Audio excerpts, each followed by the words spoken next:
നമസ്കാരം. മലയാളി വാർത്തയിലേക്ക് സ്വാഗതം. യുദ്ധാനന്തരം ഗാസ ഭരിക്കുന്നത് ആരെന്നുള്ള ഇസ്രായേലിന്റെ പദ്ധതി ചർച്ച ചെയ്യാൻ നടക്കാനിരിക്കുന്ന യുദ്ധ ക്യാബിനറ്റ് യോഗം റദ്ദാക്കി ഇസ്രായേൽ പ്രധാനമന്ത്രി ബെഞ്ചമിൻ നെതന്യാഹു. ഹമാസുമായുള്ള യുദ്ധം അവസാനിപ്പിച്ചതിനു ശേഷം ഗാസയുടെ നിയന്ത്രണത്തിനായി പദ്ധതികൾ ആസൂത്രണം ചെയ്യാനുള്ള സുരക്ഷാ ഉദ്യോഗസ്ഥരുടെ അഭ്യർത്ഥനയാണ് നെതന്യാഹു നിരസിച്ചത്. അതിതീവ്ര വലതുപക്ഷത്തിന്റെ സമ്മർദ്ദത്തെ തുടർന്നാണ് യോഗം റദ്ദാക്കിയത്. ഗാസ ഭരിക്കാൻ പലസ്തീൻ അതോറിറ്റിയെ ഇസ്രായേൽ അനുവദിക്കില്ലെന്നും എൻക്ലേവിന്റെ മൊത്തത്തിലുള്ള സുരക്ഷാ നിയന്ത്രണം IDF നിലനിർത്തുമെന്നും നെതന്യാഹു നേരത്തെ വ്യക്തമാക്കിയിരുന്നു. അതിനിടെ ബന്ദിമോചനം വൈകുന്നതിൽ ഇസ്രായേലിൽ പ്രതിഷേധം ശക്തമാവുകയാണ്. തെക്കൻ ഗാസയിലെ ജനസാന്ദ്രതയേറിയ ഇടങ്ങളിൽ കനത്ത വ്യോമാക്രമണമാണ് ഇസ്രായേൽ തുടരുന്നത്. ഖത്തർ വെടിനിർത്തൽ നിർദ്ദേശങ്ങൾ മുന്നോട്ട് വെച്ചെന്ന് നെതന്യാഹു അറിയിച്ചിരുന്നു. ഇതിന് പിന്നാലെ ചേരാനിരുന്ന ക്യാബിനറ്റ് യോഗമാണ് റദ്ദാക്കിയത്.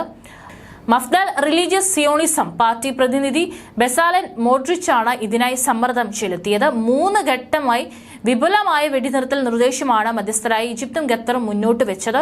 ബന്ദിമോചനം ആവശ്യപ്പെട്ട് ഇസ്രായേലിൽ കനത്ത പ്രതിഷേധമാണ് തുടരുന്നത്. സിറിയൻ തലസ്ഥാനമായ ദമാസ്കസിൽ വ്യോമസേന ബേസിൽ ഇസ്രായേൽ വ്യോമാക്രമണം നടത്തി. തെക്കൻ ചെങ്കടലിൽ ഹൂതി ഡ്രോൺ ആക്രമണം തകർത്തിട്ടെന്ന US അവകാശപ്പെട്ടു. തെക്കൻ മധ്യ ഗാസയിൽ സാധാരണക്കാർ അഭയകേന്ദ്രമായി കണ്ട് താമസിച്ചു വരുന്നയിടങ്ങളിൽ വ്യാപകമായി വ്യോമാക്രമണം നടത്തുകയാണ് ഇസ്രായേൽ സേന. റാഫേലെ കുവൈത്തി ആശുപത്രിക്ക് സമീപവും മഗാസി നുസൈറാത്ത് അഭയാർത്ഥി ക്യാമ്പിലുമാണ് കഴിഞ്ഞ മണിക്കൂറിൽ കൂടുതൽ പേർ വ്യോമാക്രമണങ്ങളിൽ കൊല്ലപ്പെട്ടത്. വെസ്റ്റ് ബാങ്കിലും ഇസ്രായേൽ കനത്ത സൈനിക നടപടി തുടരുകയാണ്. സേനാതിക്രമത്തിൽ നിരവധി പലസ്തീനികൾക്ക് പരിക്കേറ്റു. മൊസാദ് ബന്ധമുള്ള 4 പേരുടെ വധശിക്ഷ നടപ്പാക്കിയെന്നും ഇറാൻ അറിയിച്ചിരുന്നു. ഇസ്രായേലിലെ പ്രധാന തുറമുഖമായ എയ്ലാത്തിലേക്ക് കപ്പൽ സർവീസുകൾ നിലച്ചതോടെ പ്രദേശത്ത് നിന്ന് ആളുകൾ ഒഴിഞ്ഞു പോകുന്നതായി റിപ്പോർട്ട്. ചെങ്കടലിലൂടെ കടന്നു പോകുന്ന ഇസ്രായേൽ ബന്ധമുള്ള കപ്പലുകൾക്ക് നേരെ യമനിലെ ഹൂതികൾ ആക്രമണം കനപ്പിച്ചതോടെയാണ് എയ്ലാത്ത് തുറമുഖം വിജനമാകാൻ തുടങ്ങിയത്. എയ്ലാത്ത് നഗരം കനത്ത സാമ്പത്തിക വെല്ലുവിളി നേരിടുകയാണെന്നും ഇസ്രായേൽ മാധ്യമമായ വല്ല റിപ്പോർട്ട് ചെയ്യുന്നു.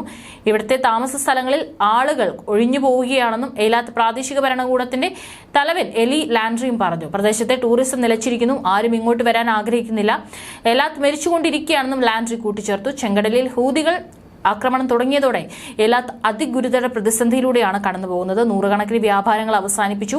തൊഴിലില്ലായ്മ നിരക്ക് ഗണ്യമായി വർദ്ധിച്ചു. 80% വ്യാപാരങ്ങളും ഗുരുതര പ്രതിസന്ധിയായി നേരിടുകയാണെന്നും ലാൻഡ്രി പറഞ്ഞു. 15,000 ഹോട്ടൽ ജീവനക്കാർ പിരിച്ചുവിടൽ നേരിടുകയാണ്. ഇസ്രായേൽ നേതൃത്വത്തിന്റെ കഴിവില്ലായ്മയാണ് ഇത് തെളിയിക്കുന്നതെന്നും മാധ്യമങ്ങൾ റിപ്പോർട്ട് ചെയ്തു.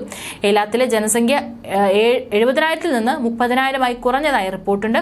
ഇവിടുത്തെ പ്രശ്നങ്ങൾ ചർച്ച ചെയ്യാൻ ചേർന്ന പ്രത്യേക കമ്മിറ്റി യോഗത്തിൽ എയ്ലാത്തിന് അടിയന്തരമായി നഷ്ടപരിഹാരം നൽകാൻ ധനകാര്യ മന്ത്രാലയത്തിൽ സമ്മർദ്ദം ചെലുത്തിയിട്ടുണ്ടെന്നാണ് വിവരം. ചരിത്രപരമായും ഭൂമിശാസ്ത്രപരമായും ഏറെ പ്രാധാന്യമുള്ള പ്രദേശമാണ് എയ്ലാത്ത്. ഉമുൽ റാഷ്റാഷ് എന്ന പുരാതന പലസ്തീൻ ഗ്രാമത്തിന്റെ അവശിഷ്ടങ്ങൾ തുടച്ചു നീക്കിയാണ് ഇവിടെ ഇസ്രായേൽ കുടിയേറ്റം നടത്തി നഗരം കെട്ടിപ്പടുക്കുന്നത്. അഖബ ഉൾക്കടലിന്റെ തീരത്തുള്ള ഈ പ്രദേശം ജോർദാൻ, ഈജിപ്ത്, സൗദി അറേബ്യ എന്നീ രാജ്യങ്ങളുമായി അതിർത്തി പങ്കിടുന്നു. ഇസ്രായേൽ ആഡംബര ടൂറിസം കേന്ദ്രം കൂടിയാണിത്.